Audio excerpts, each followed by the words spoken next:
Bom dia! Sejam todos muito bem-vindos a mais um Evangelho no Lar, aqui pelo YouTube, através da Casa dos Tarefeiros, casa essa que já se encontra aberta para tratamentos espirituais, que vocês possam estar agendando a sua consulta, o seu tratamento específico, pois teremos um enorme prazer em recebê-los, pois temos o tratamento do centro cirúrgico, da desobsessão, apometria, tratamentos de desamarra, da prosperidade, tratamento das crianças, cromoterapia, palestras, instruções e tudo mais que seja necessário para que você possa estar ainda mais em conexão com o plano maior.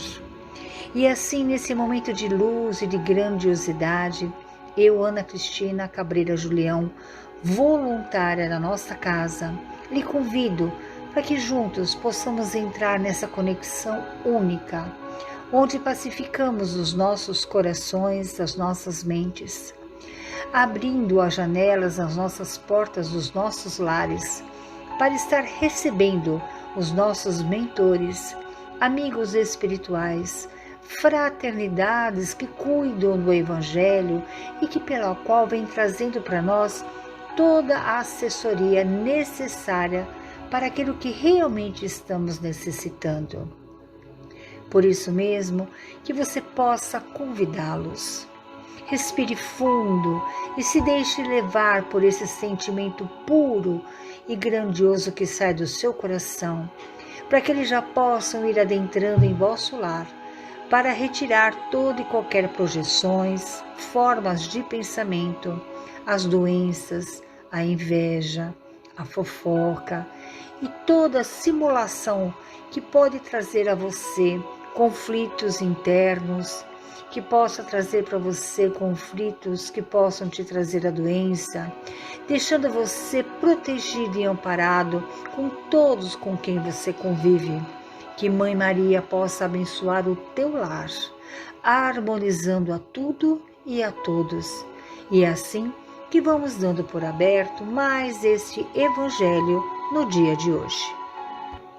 E assim, através do nosso Evangelho, vamos dando continuidade através do livro O Consolador, de Francisco Cândido Xavier, pelo Espírito Emmanuel, através das perguntas 197 a 217.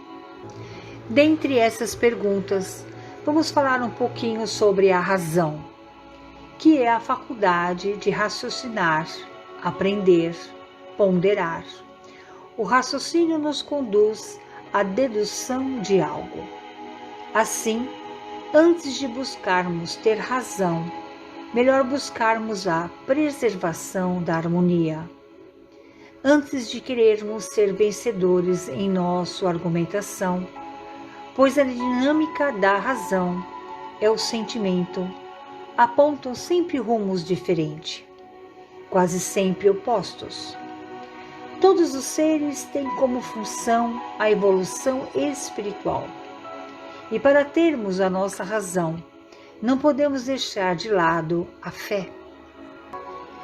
Veja o que nos diz o Evangelho segundo o Espiritismo, no capítulo 19, a fé que transporta montanhas, um pequeno trecho em que nos diz que a fé é o sentimento que nasce com o homem sobre o seu destino futuro. É a consciência que ele tem das suas imensas capacidades, cujo germe foi nele depositado, a princípio adormecido, e que lhe cumprem no tempo fazer germinar e crescer por força da sua vontade ativa. Portanto, não há fé senão aquela que pode encarar a razão face a face em todas as épocas. Enquanto a fé verdadeira nos conecta diretamente à força de Deus e alimentando a nossa alma, a razão nos leva a compreender os fatos que ultrapassam o campo religioso, encontrando explicações lógicas. E para completar o Razão da Fé, na pergunta 199 do livro O Consolador: poderá a razão dispensar a fé? A razão humana é ainda muito frágil e não poderá dispensar a cooperação da fé que a ilumina para a solução dos grandes e sagrados problemas da vida.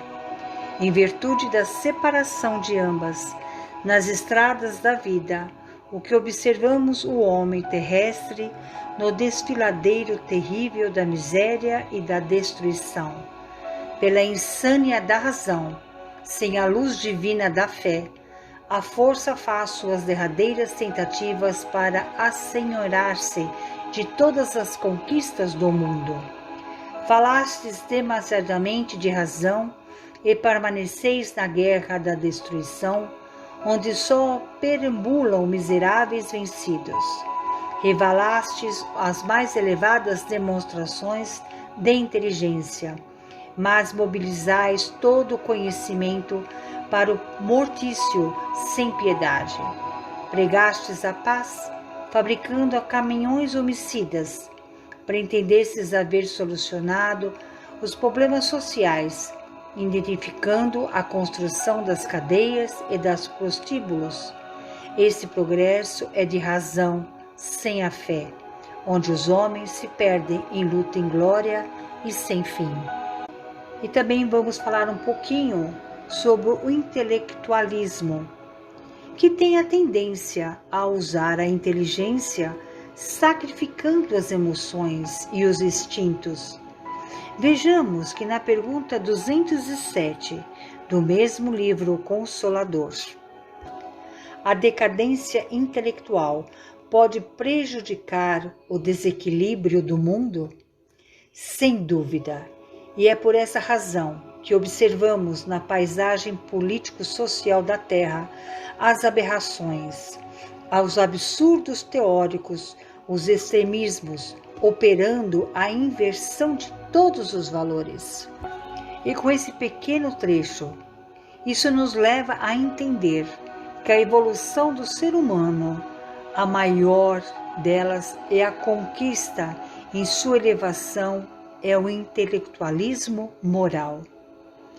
Sendo assim, os espíritos que vivem e devem estar sempre bem dispostos na oficina do esclarecimento. É o que nos diz a pergunta 210 do mesmo livro O Consolador. Os trabalhadores do Espiritismo devem buscar os intelectuais para a compreensão dos seus deveres espirituais? Os operários da doutrina devem estar sempre bem dispostos na oficina do esclarecimento, todas as vezes que procurados pelos que desejam cooperar sinceramente nos seus esforços, mas provocar a atenção dos outros no intuito de regenerá-los, quando todos nós, mesmo os desencarnados, estamos em função de aperfeiçoamento e aprendizado. Não parece muito justo, porque estamos ainda com um dever essencial, que é o da edificação de nós mesmos. No labor da doutrina, temos de convir que o Espiritismo e o Cristianismo, rede vivo pela qual precisamos fornecer o testemunho da verdade, e dentro do nosso conceito de relatividade, todo o fundamento da verdade da Terra está em Jesus Cristo. A verdade triunfa por si, sem o concurso das frágeis possibilidades humanas. Alma alguma deverá procurá-lo, supondo-se elemento indispensável à sua vitória. Como seu órgão no planeta, o Espiritismo não necessita de determinados homens para consolar e instruir as criaturas, desprendendo-se que os próprios intelectuais do mundo é quem devem buscar espontaneamente na fonte de conhecimentos doutrinários o benefício de sua iluminação. E dando continuidade, vamos ao tema da personalidade. Veja que interessante o que nos diz a pergunta 211 sobre a personalidade. Como compreender a noção de personalidade? A compreensão da personalidade no mundo vem sendo muito desviada de seus legítimos valores pelos espíritos excêntricos, altamente preocupados em se destacarem no vasto mundo das letras. Entendem muitos que ter personalidade é possuir espírito de rebeldia, de contradição, na palavra sempre pronta a criticar os outros, no esquecimento da sua própria situação. Outros entendem que o homem de personalidade deve sair mundo afora, buscando posições de notoriedade, em falsos triunfos, porquanto existem o ouvido pleno dos mais sagrados deveres do coração. Poucos se lembram dos bens da humildade e da renúncia, para a verdadeira edificação pessoal do homem, porque para a esfera da espiritualidade pura, a conquista de iluminação íntima vale tudo, considerando que todas as expressões da personalidade prejudicial e inquieta do homem terrestre passarão com o tempo, quando a morte implacável houver descerrado a visão real da criatura. De acordo com a medicina, personalidade é a organização exclusiva de traços de comportamento de um indivíduo. Já para nós, o espírita ensina que a nossa personalidade atual resulta do somatório das experiências reencarnatórias, das experiências que nós já tivemos, de onde herdamos tendências boas ou más, da educação recebida nesta encarnação ou até mesmo da nossa cultura, mas também pelo nosso livre-arbítrio, que ultrapassam e têm de criar dias melhores e nos tornarmos melhores.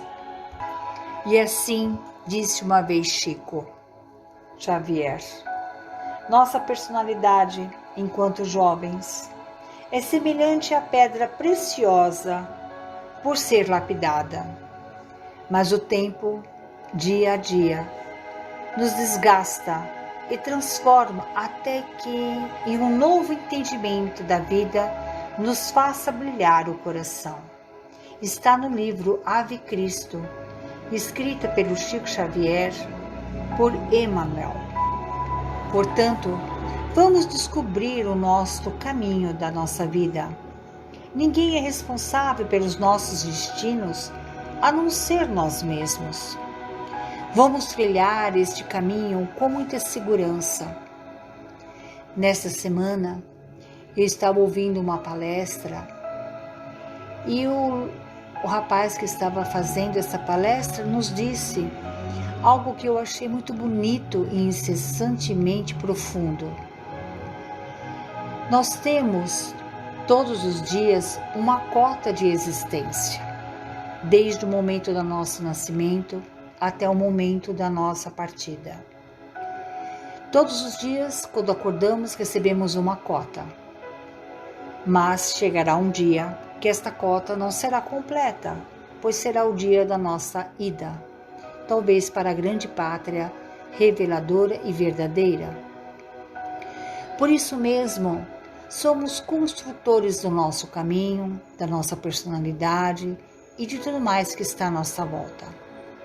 Somos como abelhas, sim, abelhas, que estão com prazer indo em flor, colher o néctar para formar a sua colmeia. Em cada flor, ela vai até ali e retira miligramas daquele néctar, daquela flor, e vai até onde está a sua colmeia e ali deposita. E nesse instante ela parte para uma outra flor, com outro gosto, com outro sentido. Ela coleta mais milímetros e milímetros desse néctar e leva de volta para a sua colmeia. E no final de sua existência, juntamente com todos aqueles que estão à sua volta, formam uma colmeia enorme, transforma tudo aquilo em aquele mel saboroso, aqueles favos que nos dão a grandiosidade. E assim é a nossa existência.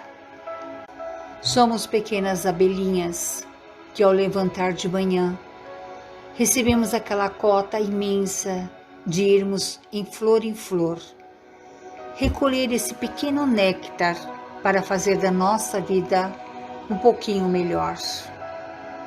O despertar, o primeiro respirar do amanhecer, é um pequeno néctar que você coleta.